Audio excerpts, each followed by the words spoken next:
Welcome back, Project Return. Hello, my name is Elizabeth Keel and I am your program manager. And today we're going to be using colored pencils to make parallelograms that are three-dimensional. And so skip through the video if you want to see that. Otherwise, let's get started. So to start, you'll need colored pencils. This is a brand new pack, freshly sharpened in a rainbow assortment, how I like it. There's 12, so it's perfect. And then you'll need a pencil. I'm using a mechanical pencil because it's what I have. And you'll need a ruler. Now, if you don't have a ruler, you can use any type of object that can serve as your straight lines.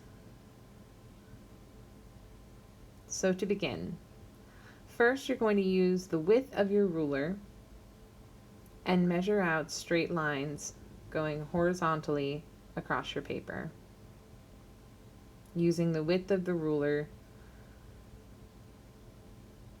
and then down, keeping it simple with the width of our ruler.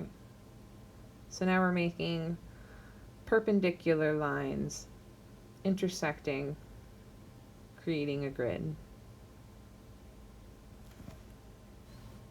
Next, you'll see we're going to make some diagonal lines. And I'm going to go ahead and space it so you can see the shapes really clearly. So go ahead, leave a little space there, do the next one. There we go. And so in between these, you can see how I'm missing a line. So just to start, I want you to see how it looks like this before it gets really busy.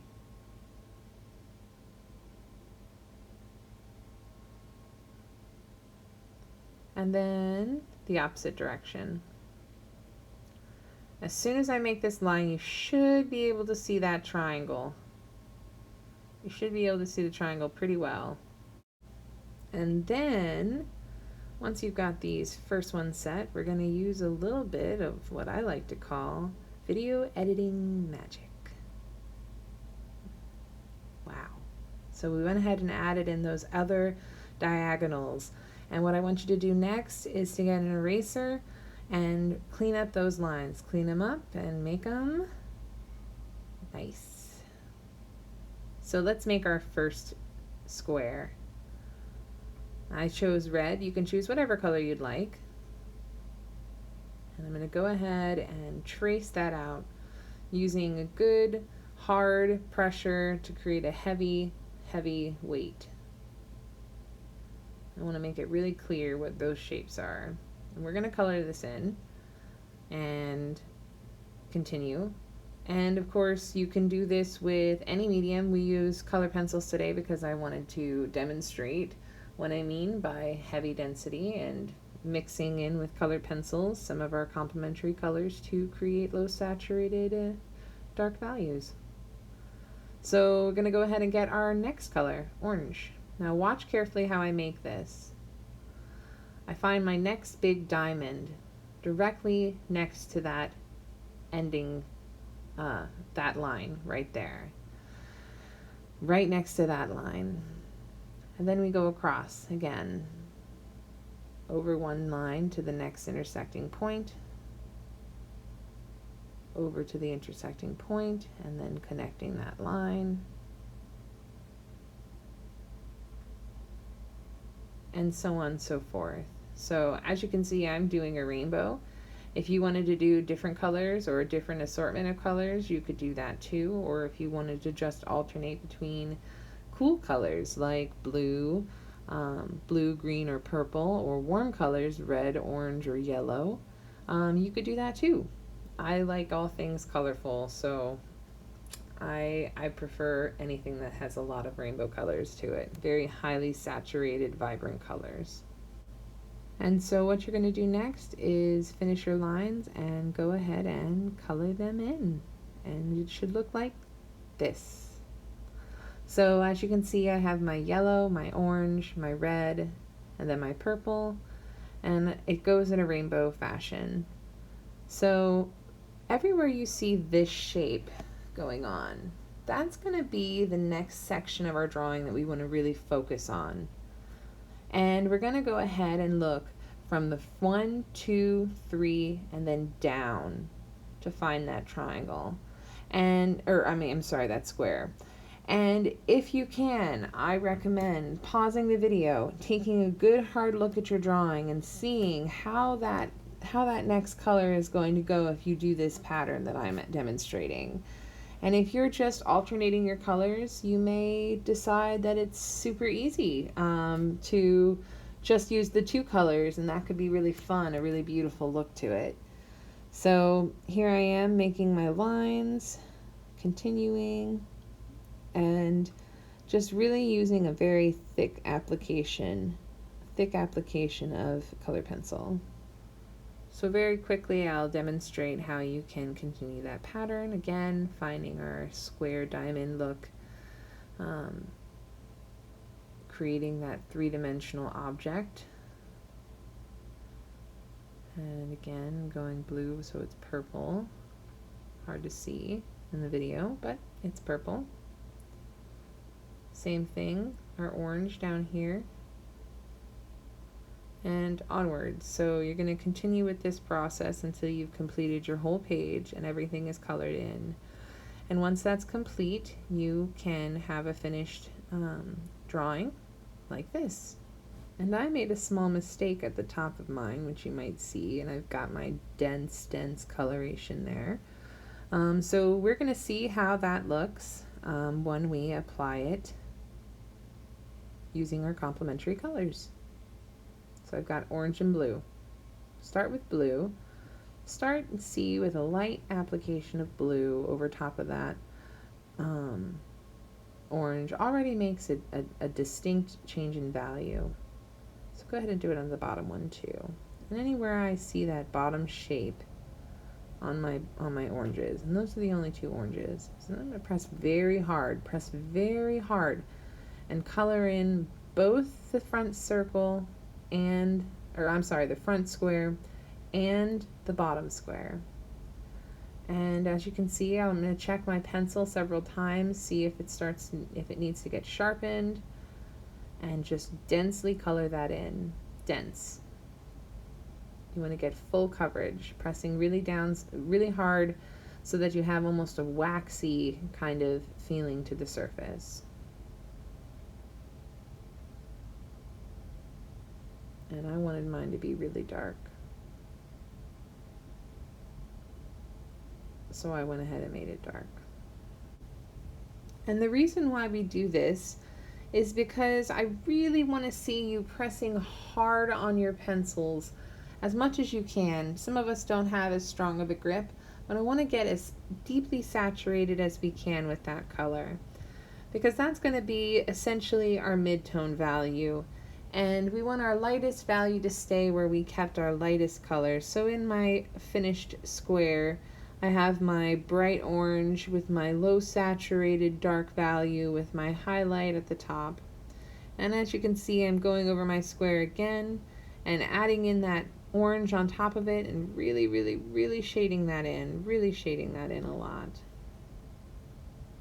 Keeping it very dark. Same thing on the other side, wherever the orange is.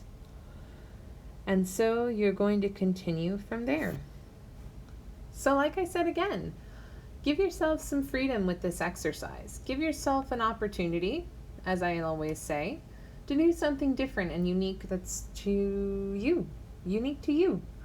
Maybe you chose to do different colors. One thing that we're doing in our paintings is we're going to be doing patterns in our squares. So this is just a basic understanding of using color pencils to achieve these values and the initial drawing that it takes to get this parallelogram, these shapes going on, these cubes, these cool things happening on the page.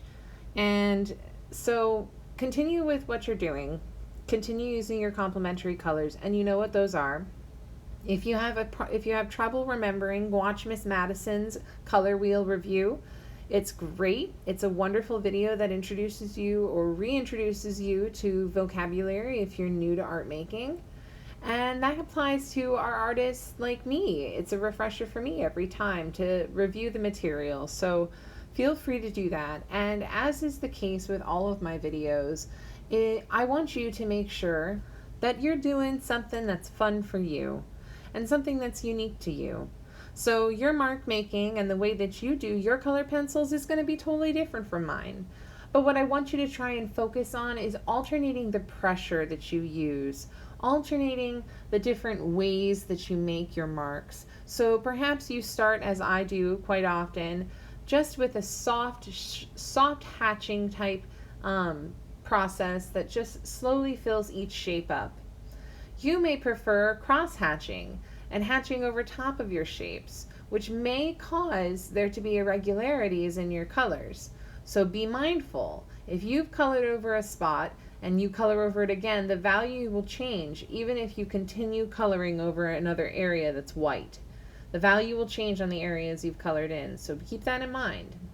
That's why when we're layering, excuse me, listen, everybody makes mistakes. We all know that, so it's okay. When you're layering your complementary colors in your drawing here, you're going to see that effect happen. So already we can kind of see that green is looking really, really similar to the super saturated natural green. And some of these colors are looking really, really dark on the camera, so keep that in mind.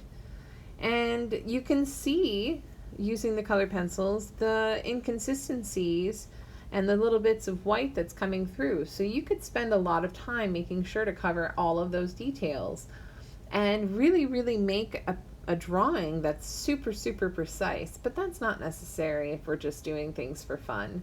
And that's not necessary when we're just learning the foundations of the things that we need to know in order to accomplish a project like this, like our mural that we plan to install before we have our open house. And so continue with what you're doing. Have fun with it. So let's see. I take a little bit of a break in the middle of this video, so forgive me for that. But I went ahead and continued with the time lapse just so that everybody can see how the final product is completed. And as you can see, I've alternated between doing my orange, my yellow, my green, my blues, and now I'm doing my purples, the last finishing touches before I start my red, which is the last color. And so again, layering on that yellow for that complementary color really thick. And then I can go over it. And it will create a very dark, kind of muddy purple. And it makes a very dark color, so very interesting. And I felt those lighter values on the top were a little bit distracting from the rest. And so how does the direction that you color in your squares change the way they look? And for you, you won't have your paper adhered to the surface. You can see the tape areas underneath my drawing. That's just to keep it nice and neat and clean so that the camera never has to worry about it shifting. But your paper, you can turn any which way that you want to be able to color it in. So I encourage you to do that. It's very, very helpful to do. I don't demonstrate that, but that's just for your ease and comfort, hopefully, to be able to see what I'm doing as I color things in that you cannot see. Like I said, nobody's perfect, and neither am I. So, Project Return, thank you for joining me for this drawing. I hope you enjoyed it. I hope it was informative, and I hope that you are doing well in this time of adversity. I know that it's a struggle, but we're getting through it. One day at a time, taking it easy, easy breezy, beautiful, you know how it goes. And I hope wherever you're watching that you're having a great day. Take care, everybody. I'll see you soon.